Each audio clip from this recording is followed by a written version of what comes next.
जब एग्जाम नजदीक आता है ना, तो विद्यार्थियों में तनाव, उदासी, चिंता, निराशा, ये कई तरह की भावनाएं जन्म लेती हैं।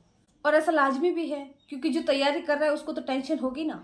जो तैयारी नहीं कर रहा है उसे क्या सफलता की खुशी और क्या असफलता का भय हकीकत में। और उसमें से जो अपन को टेंशन वगैरह होती है, उसमें से एक बात ये भी है, जब एग्जाम नजदीक होता है ना, तो अगर कोई सवाल हमारे माइंड में घुस जाता है और उसका आंसर हमें नहीं मिलता है ना, तो हमें ऐसा लग रहा है कि यार जो याद किया हुआ हम भूल रहे हैं। बार बार उस आंसर को ढूंढने की कोशिश करते हैं, फिर भी मिलता नहीं है। कई ऐसी कंडीशन हमारे साथ होती है कि हमें ऐसा लगता है कि यार हमने जो कुछ भी पढ़ा है, जो कुछ भी याद किया है, वो हम भूल गए हैं। सिर्फ आपके साथ ही नहीं, मेरे साथ में भी ऐसा हुआ था।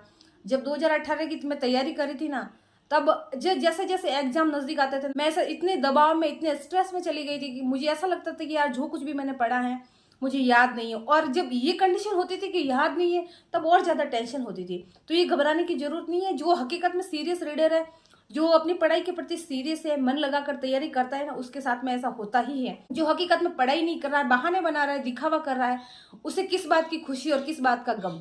उसे तो अगर पास हो गया तो भी ठीक और नहीं हुआ तो भी ठीक, वो कौन सी मेहनत कर रहा है। जब हमारे एग्जाम नजदीक होते हैं तो हम रिवीजन के दौर पर होते हैं। तो हम जैसे हिंदी पढ़ रहे होते हैं तो हमें ऐसा लगता है कि यार हम इंग्लिश भूल गए हैं। जब हम इंग्लिश पढ़ रहे होते हैं तो हमें ऐसा लगता है कि हम साइको भूल गए हैं। तो जैसे जैसे हमारे एग्जाम नजदीक आते हैं ना, तो ये भूलने का हमको ये भ्रम है ना, उसका लेवल थोड़ा बढ़ता जाता है।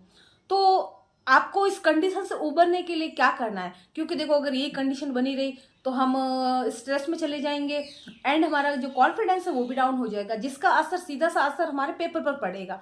और हम कभी नहीं चाहेंगे कि अगर हम अच्छे से मन लगाकर पढ़ाई कर रहे हैं, तैयारी कर रहे हैं, तो उसका जो नेगेटिव असर होना हमारे एग्जाम पर पड़े। तो आपको दो तीन बातें ध्यान रखनी जो मैं आपको बताऊंगी।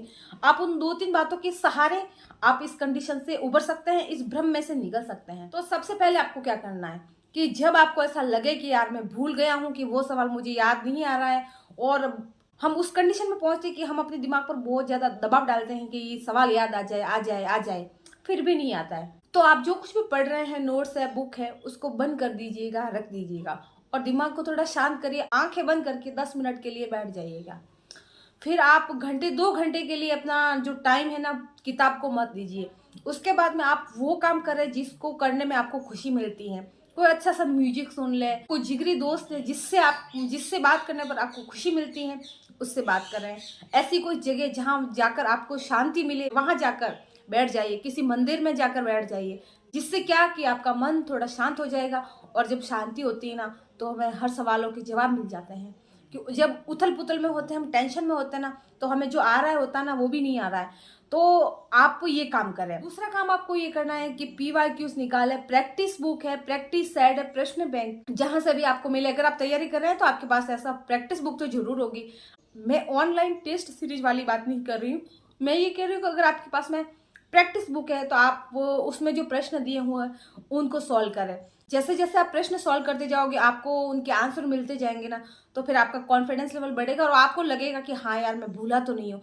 देखो ये तो एक नेचुरल चीज है कि जो डर होता है, जब हमारे मन में किसी चीज को लेकर डर होता है ना, तो हमारे माइंड में जो चीजें होती है वो भी हम भूल जाते हैं। और एक बात याद रखिएगा, जब आप प्रैक्टिस सेट मिला है, जब आप प्रश्न सॉल्व करें, तो जैसे आपने 10 प्रश्न सॉल्व किए, अब उसमें से 8 आपको आ रहे हैं, 7 या 8 आपको आ रहे हैं, और 2 या 3 नहीं आ रहे, तो घबराने वाली बात नहीं है। ऐसा जरूरी नहीं है कि आपने जो कुछ भी पढ़ा है उसमें से जो प्रश्न बन रहे हैं वो सारे के सारे आपने जो पढ़ा है उसमें से ही आ रहे हैं। और देखो परीक्षा में भी तो ऐसा होता ही है ना, तो जो पेपर बना है वो तो सिलेबस में से ही बना है। फिर भी कंडीशन ये बनती है, फिर भी होता ये है कि जो 100 या 150 जो भी सवाल आते हैं, उसमें से 10 सवाल तो ऐसा होते हैं जो हमने पढ़े भी नहीं होते, सुने भी नहीं होते, फिर भी देखो घबराते नहीं है। तो ये इस कंडीशन में आपको घबराना नहीं है, और बिल्कुल आपको टेंशन फ्री होके आपको प्रैक्टिस बुक मिलानी है। आप ये सोचो कि किसी भी कंडीशन में आपका कॉन्फिडेंस लेवल डाउन नहीं होना चाहिए। अगर ऐसा हुआ तो इसका सीधा सा असर आपके एग्जाम हॉल में, आपके पेपर पर पड़ेगा। और हम कभी नहीं चाहेंगे कि हम सच्चे दिल से मन लगाकर पढ़ाई करें, कड़ी मेहनत करें, और उसके बावजूद भी नेगेटिव इफेक्ट है जो हमारे पेपर पर पड़े। और देखो उसमें थोड़ा सा भी नेगेटिव इफेक्ट पड़ता है ना, तो हम पास होने की जगह फेल भी हो जाते हैं। एक रेखा होती है, इसके ऊपर जाने की बजाय हम पॉइंटों में रहकर नीचे चले जाते हैं। तो किसी भी कंडीशन में ऐसी गलती नहीं करें। और उसके बाद में जो बात आपको ध्यान में रखनी है वो ये है कि जब आप जो चीज पढ़ रहे हैं ना, पूरे कॉन्सेंट्रेट के साथ, पूरे फोकस के साथ उस चीज को पढ़ें। जैसे आप हिंदी पढ़ रहे हो, फिर आपको ऐसा लगा कि यार आपके दिमाग में कोई सवाल घुस गया इंग्लिश का, आपको ऐसा लगा कि यार मैं वो सवाल भूल गया हूँ या भूल गई हूँ, तो आपने हिंदी की किताब कर दी बंद और पकड़ ली इंग्लिश की। ऐसा नहीं करना है। ऐसा लग रहा है तो कोई बात नहीं, आप एक बार पूरे कंसंट्रेशन के साथ उसी सब्जेक्ट को पढ़िए जो आप पढ़ रहे हैं। उसके बाद में जब वो कंप्लीट हो जाए तो आपका जो भ्रम है, जो प्रश्न आपके दिमाग में घुस रहा है, उसको निकाल सकते हैं। अपनी सफलता में पढ़ाई के अलावा कुछ छोटी छोटी बातें होती है ना, वो भी हमारी सफलता में एक मील का पत्थर साबित होती है। हमें वो चीजें बहुत ही ध्यान रखनी होती हैं।